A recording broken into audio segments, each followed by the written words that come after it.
Bismillahirrahmanirrahim. Assalamualaikum warahmatullahi wabarakatuh. Perkenalkan, nama saya Muhammad Rusnan Hadi, mahasiswa di STMIK Syekh Zainuddin semester 4. Baiklah teman-teman, kali ini saya ingin membahas tentang etika profesi di bidang IT dalam mata kuliah etika profesi. Ini adalah tugas UTS dari dosen pengampu dosen Zainal Arifin KH MPDI. Baiklah, kita mulaikan saja untuk pembahasannya, yakni menggunakan PowerPoint, yakni tentang etika profesi di bidang IT. Oke, next. Jadi pengertian dari etika profesi adalah sikap hidup berupa keadilan untuk memberikan pelayanan profesional terhadap masyarakat dengan ketertiban penuh dan keahlian sebagai pelayanan dalam rangka melaksanakan tugas berupa kewajiban terhadap masyarakat. Ini adalah ungkapan yang dikemukakan oleh Suhrawadi Lubis. Jadi etika profesi ini sikap hidup berupa keadilan memberikan pelayanan secara profesional terhadap masyarakat. Gitu pengertian dari etika profesi yang pertama. Oke, next. Etika profesi di bidang IT. Adapun etika profesi di bidang IT yakni informasi dan teknologi. Teknologi informasi dan komunikasi bisa menjadi pilar-pilar pembangunan nasional yang bisa mengadaptasi di setiap permasalahan bangsa. Sebagai contoh, menyerap tenaga kerja baru, mencerdaskan kehidupan bangsa dan sebagai alat pemersatu bangsa. Bagaimana kita ketahui, profesi di bidang IT ini adalah sesuatu profesi yang sangat-sangat penting di masyarakat. Tanpa IT di sebuah kantor tidak akan ada yang namanya surat menyurat, tidak akan ada yang namanya pembuatan desain-desain seperti gambar, promosi dan lain-lain sebagainya. Profesi IT dianggap oleh orang lain sebagai profesi khusus karena keahlian yang ia miliki. Profesi IT bisa dianggap sebagai dua mata pisau, di mana yang tajam bisa menjadikan IT lebih berguna untuk kemaslahatan umat, dan mata lainnya bisa menjadikan IT sebagai bencana sosial, ekonomi maupun krisis kebudayaan.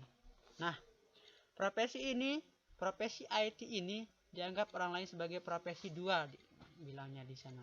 Yang pertama sebagai mata pisau, di mana yang tajam bisa menjadikan IT lebih berguna. Nah, profesi IT lebih berguna apabila profesi tersebut digunakan untuk kemaslahatan umat, gitu.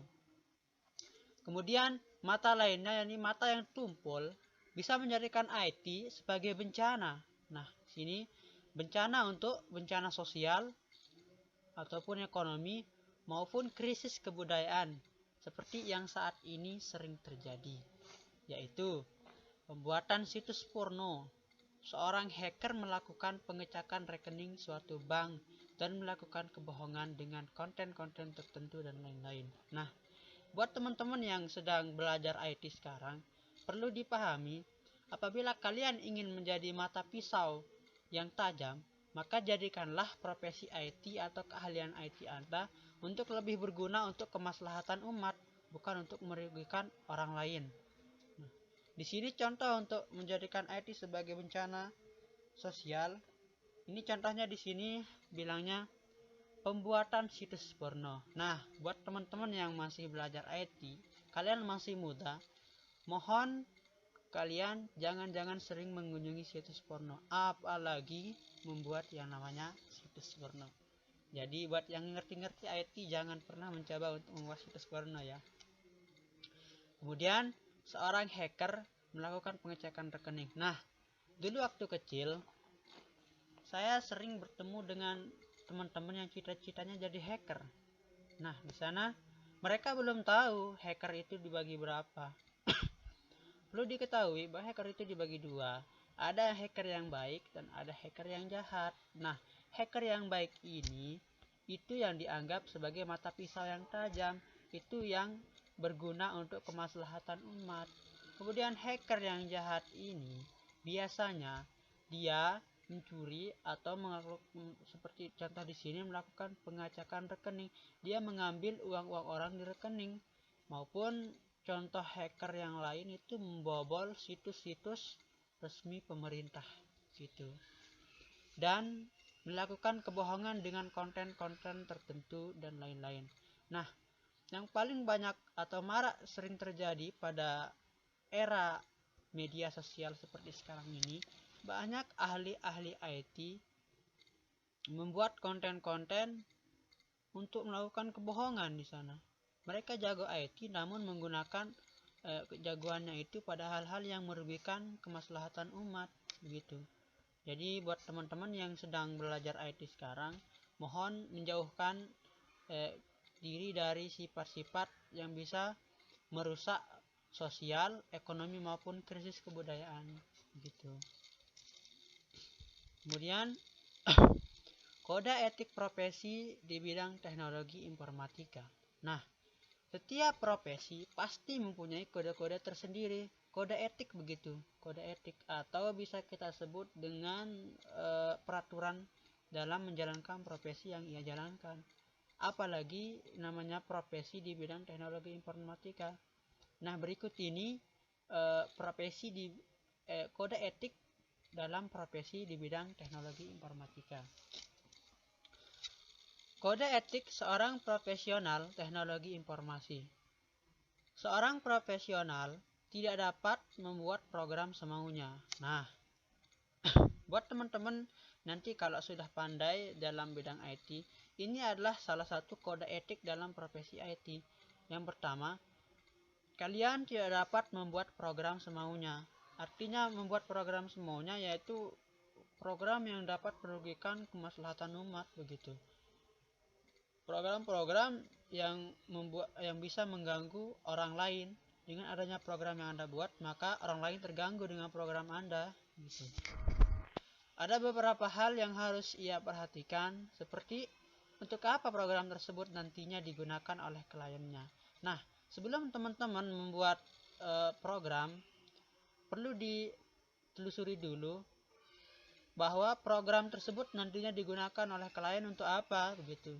Jangan-jangan program kalian, program teman-teman digunakan untuk mencuri data-data orang lain atau data-data perusahaan. Jadi sebelum teman-teman membuat program, perlu teman-teman ketahui, perlu tanya dulu kliennya, ini program mau dipakai untuk apa gitu. Atau user atau pemakai dapat menjamin keamanan sistem kerja program aplikasi tersebut dari pihak-pihak yang dapat mengacaukan sistem kerjanya. Nah, misalkan hacker, cracker, seperti yang saya sebutkan tadi. Sebenarnya hacker dan cracker itu mirip, namun beda penyebutan saja. Ada perbedaan sedikit dari hacker dan cracker. Nah, itu tadi kode etik seorang profesional teknologi informasi. Nah, kemudian selanjutnya kode etik pengguna internet. Nah, di sini ada banyak sekali kode etik pengguna internet. Tadi kode etik untuk orang yang mempunyai profesi IT. Sekarang kode etik pengguna internet. Yang pertama, menghindari dan tidak mempublikasikan informasi secara langsung. Nah, ini perlu dijaga oleh teman-teman kode etik pengguna untuk pengguna internet ya, untuk kita semua yang menggunakan internet, untuk menghindari dan tidak mempublikasikan informasi secara langsung berkaitan dengan masalah pornografi. Nah, ini yang paling banyak terjadi.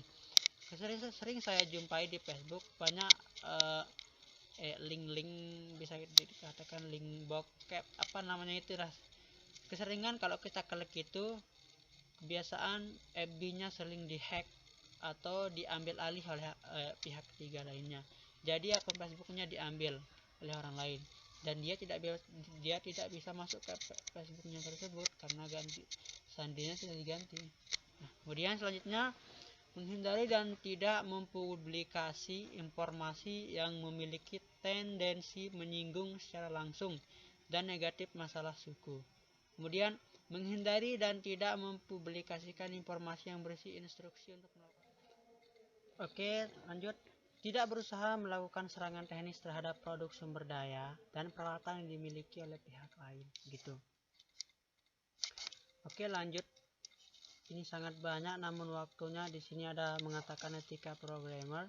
Bisa dibaca sedikit.